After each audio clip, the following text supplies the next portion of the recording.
What's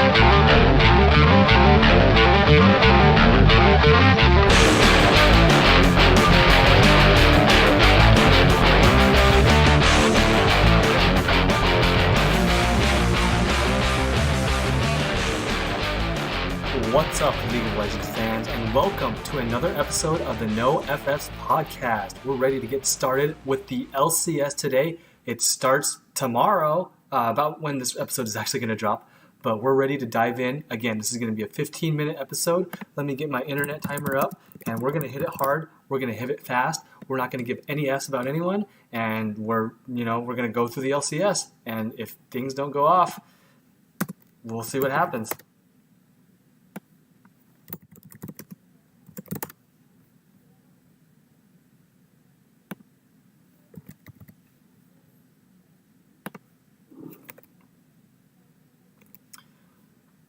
What's up, League fans, and welcome to another episode of the No FFs podcast, a podcast all about League Esports, where we hit things fast, we hit things hard, and we don't give any Fs about anyone. Today, we are excited to bring to you our LCS preview. We've been waiting for 3-4 long months. Every other region in the world has already gotten started, and now it's our turn in North America to finally hit the LCS. The LCS season starts on Saturday. We're recording this on a Friday, probably going to drop Friday night, and so you know the drill by now. It's episode number 4, 15 minutes on the clock, and we're going to go through all 10 LCS teams. Let's get started. The sites I'm going to be using today, real quick shout out to Gamepedia, Leaguepedia, really good, useful resource to know exactly who's on which roster, where the contracts stand, and all that.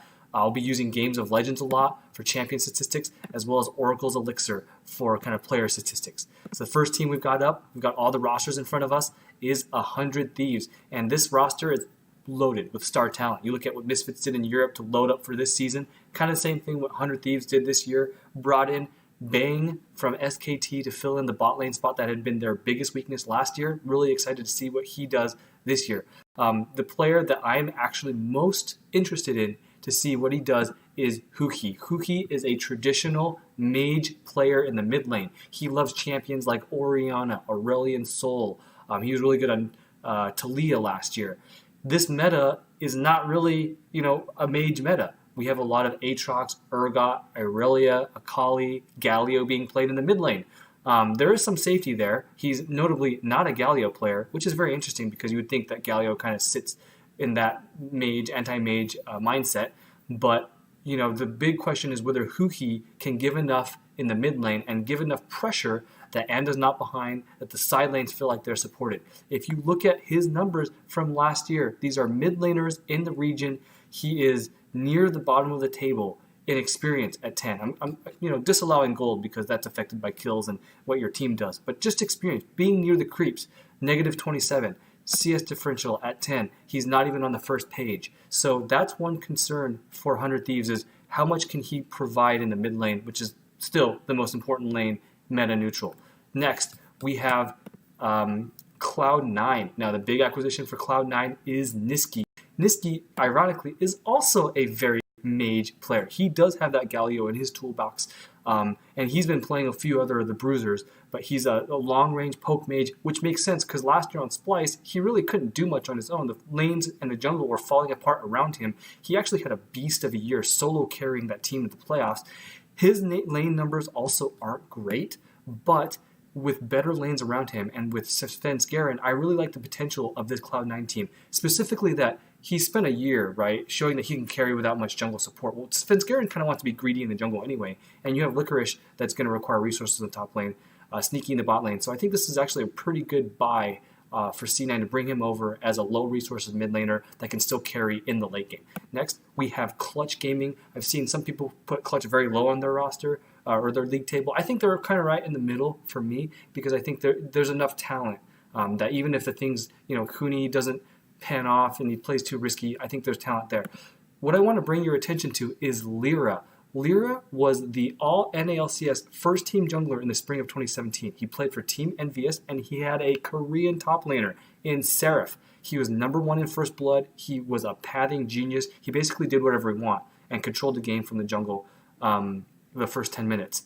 That kind of fell off once Seraph left. Now he gets to be reunited with another Korean top laner, Huni, who is better than Lyra, has played in the finals at Worlds. And so for those of you that don't know how Clutch is going to play, have question marks about DeMonte, whether Piglet's going to be good again ever in the LCS, I think that this is the make it or break it, not only for those players, but also for Huni and Lyra.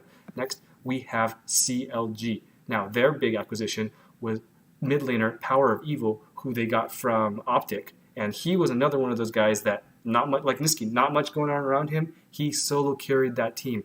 I'm really interested to see what he can do for their jungler. Wiggly was their academy jungler last year. He's taking over Reignover's spot.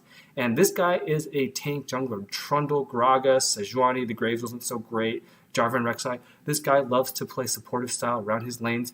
That could be good in terms of if he dumps resources into mid lane for Power of Evil, and if they're able to translate that into late game. That's kind of the big question for CLG is Stixxay was a monster last year. Put out a ton of damage in team fights, set a record for damage from the ADC spot, or for any spot actually.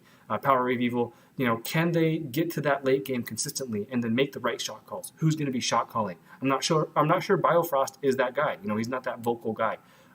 Darshan can be, but I don't know that I necessarily want him shot calling, from that perspective. So it'll be interesting to see if this team can create and then convert leads in the late game, because I do think they have definite carry potential in PoE and Stixxay. Next, we have, I wish there was a Echo Fox. Echo Fox brought in, they tore everything down, brand new roster. There's not much to be excited about here, to be honest. I mean, the one guy I want to look at is Phoenix in the mid lane. He's the guy they actually dropped before the trade deadline last year. Couldn't find a new team. There's some bad blood. Now he's back. He's another mage. He's always played these mages, right? He's a late game mage hyper carry. Can you build a team around this in 2019? I don't know. And if it's not him, who is it? Lorlo solo in the top lane, or your bot lane of Hakuho and Apollo? I don't know. And my issue with this team is if it doesn't work, it's not like they can say, oh, we might struggle results-wise, but if we improve at this position, we'll be in good shape for summer or good shape for 2020. I don't know what that position is for this team. They don't have that young mechanical talent that they can say, we're going to build around this guy. If this doesn't work out, it's back to square one for these guys. So I'm really curious to see what they can get out of Phoenix and Rush, who should be the Korean veterans on this team.